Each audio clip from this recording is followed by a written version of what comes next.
star of Superman and Mission Impossible. It's Henry Cavill, everybody! Woo! So I feel like nerds will be storing this, saving this episode, because this is rare. Yeah, right. Yeah, Spider-Man and Superman in the room together. Yes. Indeed. It's not the first time we've been in a room together, though, is it? No, actually, we were chatting backstage, and my first trip to LA, I was at the Hollywood Spotlight Awards or something. I was with my lovely mum, and I was very excited. I went to the toilet. I was 11, so I was probably about the same height. And I remember sort of looking... I was at the urinal like this. I remember looking up and seeing Superman next to me, and then I looked down. No! I'm taking it. You were 11, mate. You can't play that. I'm taking it. You were 11. You looked over. Child services.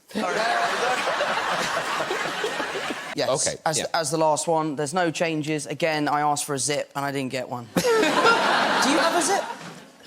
Yeah, sort of. Sort of? It's not a conventional zip, no.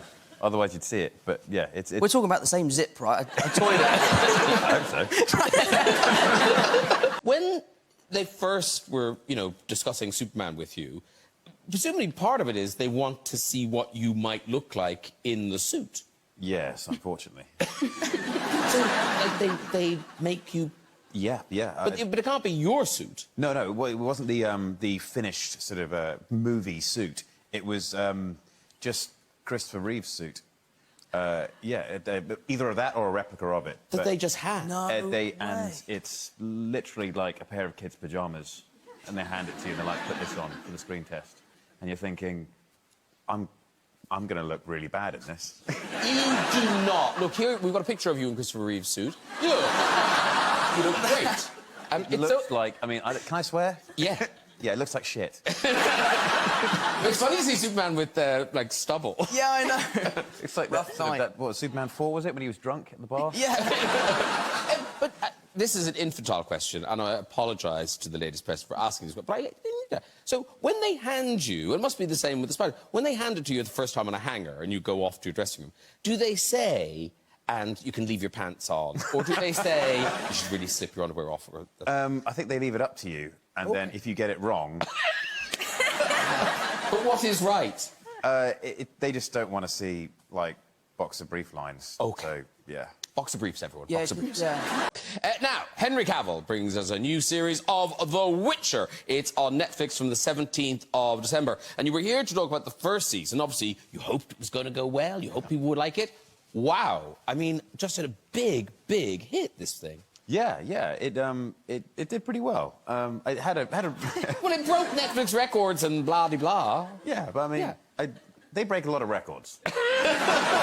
You did. It was. It has a really good inbuilt fan base already with the fans of the books, and then the games were massively popular as well. So, but there's always that scary thing that things have a built-in fan base that they don't like the thing you make. Yeah. So if people haven't encountered the books, haven't encountered the games, tell us about The Witcher. Tell us about season 2. Where is he? What's going on?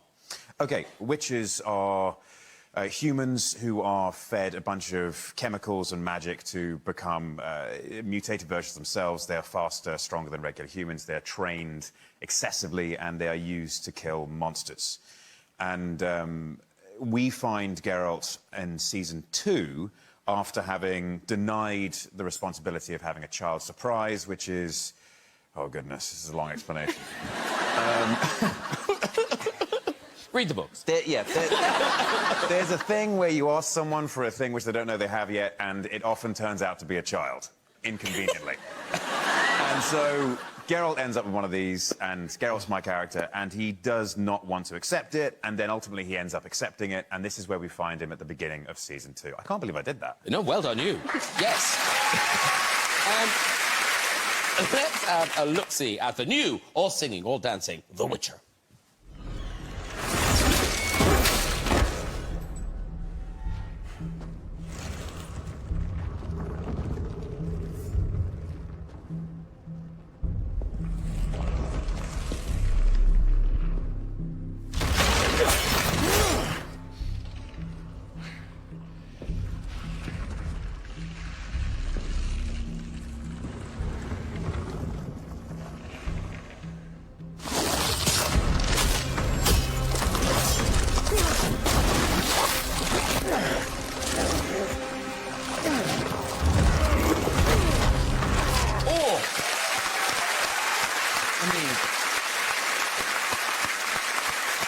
what else can happen? Surely the end of the series. Yeah, that's the end. Yeah, he'll never get out of that. Is that big tree lady? It is a tree creature of sorts. Okay. Yeah, I really can't tell you more. Oh, really? Have I said too much? No. Okay. That's clearly trees. It's Okay. Sort of, some sort of branch material going on. Yeah, what are you feeding them? Yeah. And you've done this thing. You've made yourself into, you know, a big action star. You do all this stuff now. But it sounds you got an early start. You grew up with these 4 brothers. Yes.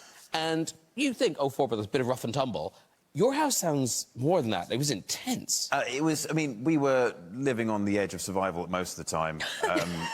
My dad, some of you may have heard this before, my dad came home from work once upon a time and he realised that the wallpaper had changed, and this pissed him off a little bit. So he was like, hold on a second, why are you changing the wallpaper? Without any kind of discussion about it. And so he went to my mum and said, why'd we change the wallpaper? And she quite simply just said, it's easier to clean the blood off this wallpaper. I mean, like, when games involve blood splatter, I feel like that's... It was a lot of rough and tumble. Never any punching in the face. That was the rule. No face punches, but there's still a lot of bleeding. Just stabbing. I mean, when you have stairs, a lot can happen. A lot of injuries can happen on stairs. I mean, is this ringing bells? Because you grew up with brothers. I mean, there was never blood. And Henry, on The Witcher, I mean, you are genuinely a fan of the books and the game and everything. Apparently, on set, you know more than anyone else. I wouldn't necessarily say anyone else, but I'm a big fan. Yes. I'm a big fan. Yeah. So do you correct people? I don't necessarily... I am effusive about getting the... being loyal to the source material. Let's put it that way. OK. Yeah. So, yes, you do. You do fly your nerd flag with pride. Yes. Now, one of your hobbies, and he's got a lot of them, ladies and gentlemen, one of your hobbies is you paint... Makes me sound weird. Well, you do have more hobbies than the average man, I'd say. But you paint... Is it World of Warcraft? Warhammer. Warhammer, I'm a fool. It's Warhammer, Graham. OK, Warhammer. So what... So you paint by hand? Yes, yeah. Does everyone do that, or can you buy them already No, painted? you have to paint them, but it's just how much effort you put into it. And you put a lot of effort. There's the painting, modelling side of the hobby, and then there's the gaming side of the hobby. OK. And when you paint them, what do you do with them then, Henry? Then you put them together in little armies and you fight against someone else's army.